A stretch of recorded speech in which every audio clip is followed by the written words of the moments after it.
7 जनवरी 2025 की सुबह अमेरिका के शहर लॉस एंजलिस में पैलिसेड्स और ईटॉन फायर्स के ऐसे शोले भड़कते हैं जिससे 25 अफराद जान से जाते हैं। तकरीबन 12,000 स्ट्रक्चर्स तबाह हो जाते हैं और 1,80,000 लोग अपना घर छोड़ने पर मजबूर हो जाते हैं।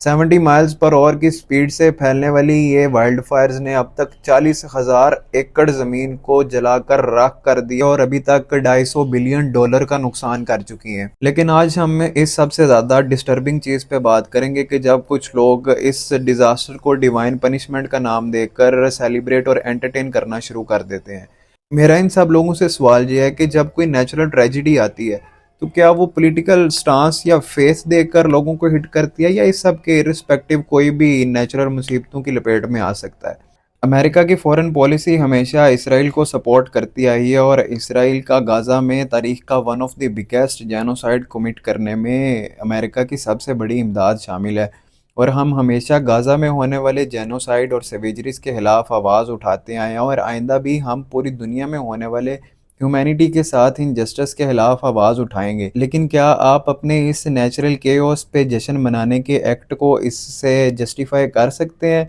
जिसमें आम लोग झुलस रहे हैं और उनके घर तबाह हो रहे हैं, ना कि फॉरेन पॉलिसी मेकर्स के। शायद ये लोग भूल जाते हैं कि लॉस एंजलिस में अमेरिका की second largest Muslim population reside करती है और वो सब भी इन वाइल्ड फायर्स की लपेट में है। उनके भी घर, बिजनेसेस, प्रॉपर्टीज जलकर राख हो गई हैं और वो भी उतने ही सफ़र कर रहे हैं जितने कि आपके ऑपोजिट फेथ या आपका पॉलिटिकल स्टांस ना रखने वाले लोग। कई मसाजिद और डिफरेंट रिलीजियस बिल्डिंग्स को इन वाइल्ड फायर्स की वजह से बेइंतहा नुकसान पहुंचा है। तो क्या आप उसको भी डिवाइन पनिशमेंट का नाम दे के सेलिब्रेट और एंटरटेन करेंगे, या फिर इन नेचुरल मुसीबतों से अपने लिए और दूसरों के लिए पनाह मांगेंगे? इस सब के बरअक्स जब 2005 में पाकिस्तान में जल्जला आता है तो क्या लोग इंटरनेशनली इसको रिलीजियस या पॉलिटिकल डिस्क्रिमिनेशन की वजह से सेलिब्रेट और एंटरटेन करते हैं, या फिर बिलियंस ऑफ डॉलर्स की एड बेच के इर्रिस्पेक्टिव ऑफ पॉलिटिकल या रिलीजियस स्टांस ह्यूमैनिटी के लिए खड़े हो जाते हैं? इसी तरह 2004 के सुनामी की बात कर लें जिसमें 2,80,000 लोग मारे जाते हैं, तो क्या लोग इस पे जश्न मनाते हैं या फिर इन सब की सपोर्ट के लिए खड़े हो जाते हैं?